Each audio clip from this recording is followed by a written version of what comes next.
Welcome back to On the Peg with me, your host, the one, the only, the eyebrow-raising, the bearded toyholic. I am, of course, the Mad Montreal Man.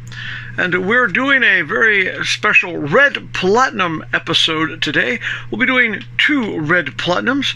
One, of course, is from the DC Multiverse. We will be doing Aztek, and we'll also be doing one from McFarlane's other series, Mortal Kombat Classic. We will be doing Jade. But let's begin with Aztek Ace. So let's get my good friend and associate. He is known by many names, however he is the enemy of all mint in package. He is Dr. Scalpel. And to begin with, let's not get Aztek confused with Eclipse's Aztek Ace.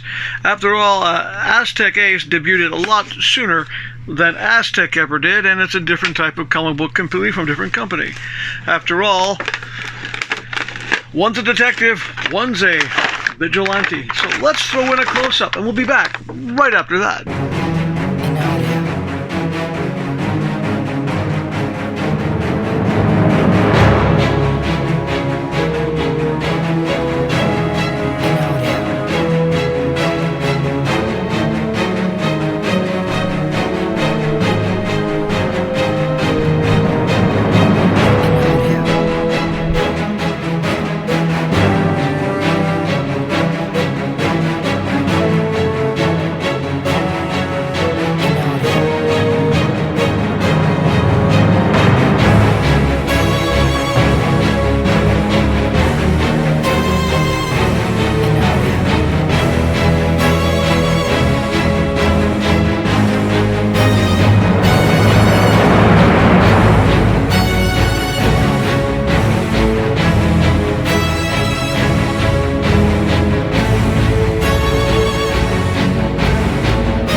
Well, you've seen the close-up, but before we get into this Aztek, I want to just clarify a few things.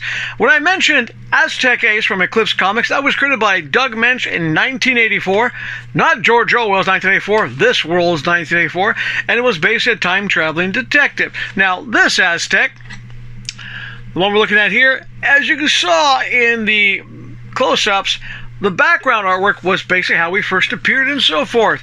Now, this obviously is not the first appearance Aztek as he was in the comic book. However, it's more of a combination or a mashup of different Aztek costumes over the run of the series.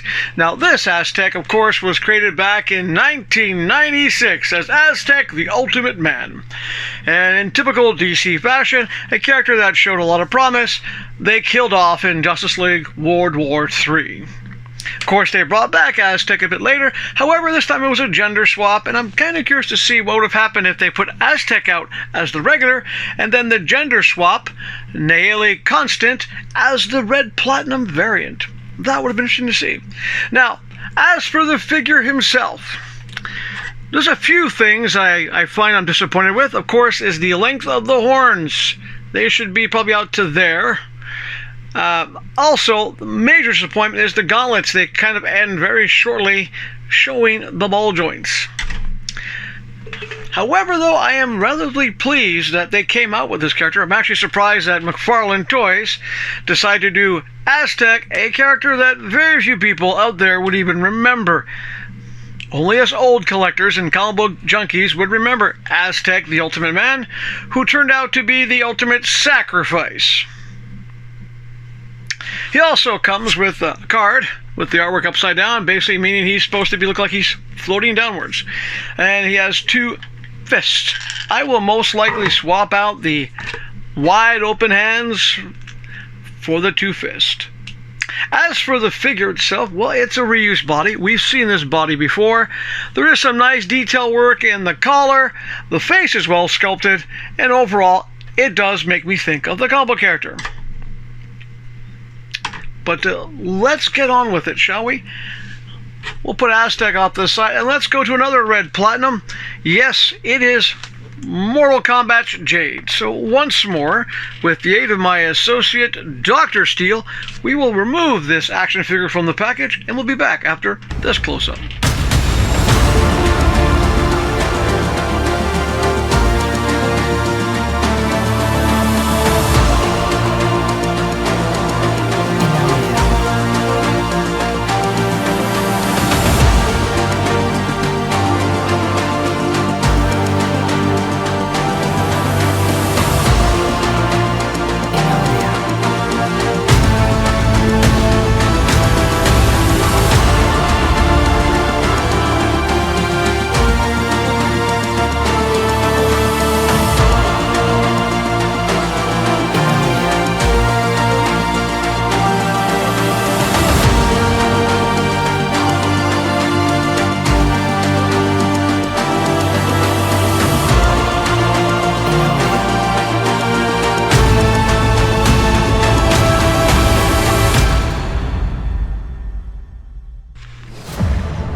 I know you're pondering, have we not seen this action figure before? And in some ways, you have. We have previously reviewed the Mortal Kombat Classic Katana, or Princess Katana, and this is basically the same action figure, except with one major difference. Princess Katana, if you remember, was blue. Jade is green. And there's also a third figure with the same body, same costume. That would be, of course, Millennia. But I've only seen her in a 2-pack, and of course, that one does come with an alternate head where you actually see like the jawed teeth and so forth. But let's get into the figure, shall we? Doesn't come with much. It comes with the open fan, the closed fan, and the base, and that's it. Now, as the body goes, it's a typical, basic McFarlane female body. Nothing overly special, nothing overly detailed. It's very basic. But that is the whole point. It's supposed to make you think of the old Mortal Kombat classic video games. I myself will just put it on the shelf next to the other Mortal Kombats I have, and perhaps one day I will pick up the third one in pink, even though many of you know me, pink is not a color I appreciate. But that's it. It's well, how can I put it this way? It's definitely one to put in the collection. If you're a customizer, it's a very good base body. However, you might want to do a head swap because with this hair, the articulation with the head is somewhat limited. Regular articulation for everything else is not bad. But that's it for this episode of On the Peg. Now, tune in soon for another episode where we will, well, let's contemplate what's available to us, shall we? We have, of course, another red platinum, Saturn Girl. We also have the Bronze Tiger. But I do believe the next episode will feature, yes, I will make this the next episode, we will do DC Comics Eclipso. So you might want to use that notification bar and be made aware when the next episode is. We also have well, I won't say a plethora of Batmen, but we have Golden Age Batman, Azrael Batman Armor, Batman New 52, Batman Dark Knight, Batman Deadman, and OMAC as well to review at some point. Oh, and we also have 2 more Street Fighter 2s to review, even though I'm pretty sure I've already reviewed Bison and Fei Long. But these might just be different colors. And if I have reviewed them, please let me know in the comments. These will be most likely end of the month if I haven't already reviewed them.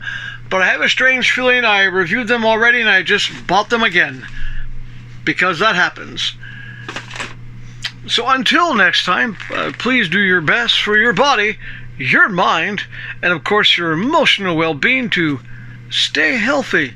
And when you do get an action figure that, well, makes you think of the potentials that could have been, it's a good way to stay happy.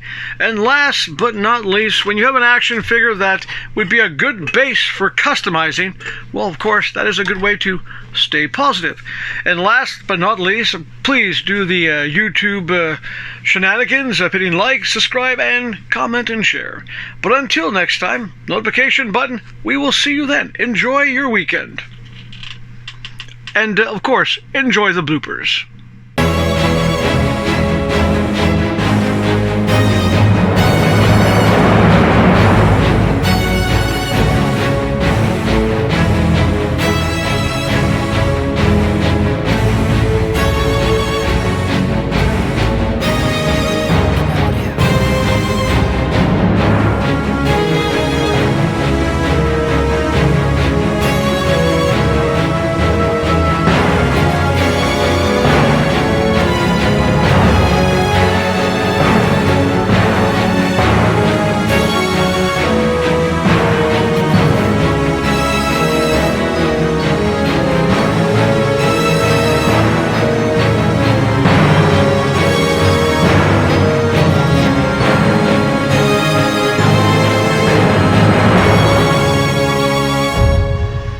Are you ready? I think I'm ready. Is the microphone ready? Yes, the microphone is ready. Then we should begin the show.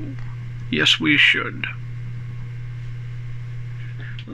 He is known as... Fucking screwed up the voice. Voice fucked me up. Overall, I'm not disappointed with the character. I'm surprised that Marvel... Fuck! God damn it, I ruined another take. Well, before we start talking about the figure, let's just clarify a few things. Aztek Ace from Eclipse Comics debuted way back, I'm talking way back in 1984, not the George Orwell 1984, the Eclipse 1984. That series ran 15 issues, and basically the character was a time-traveling detective.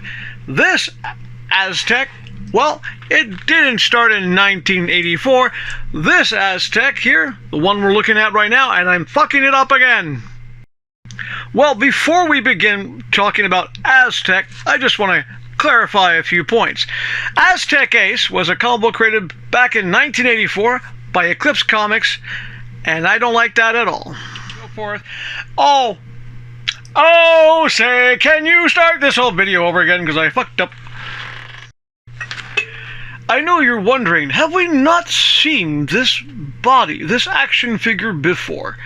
It's a bit of yes and no.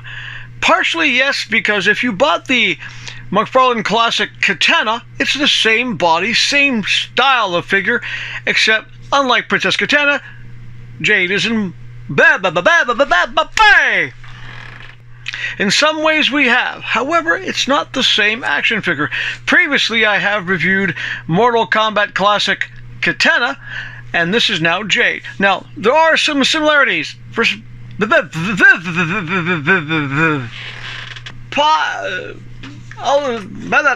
going to cut there. I'm just going to cut there and insert the next part.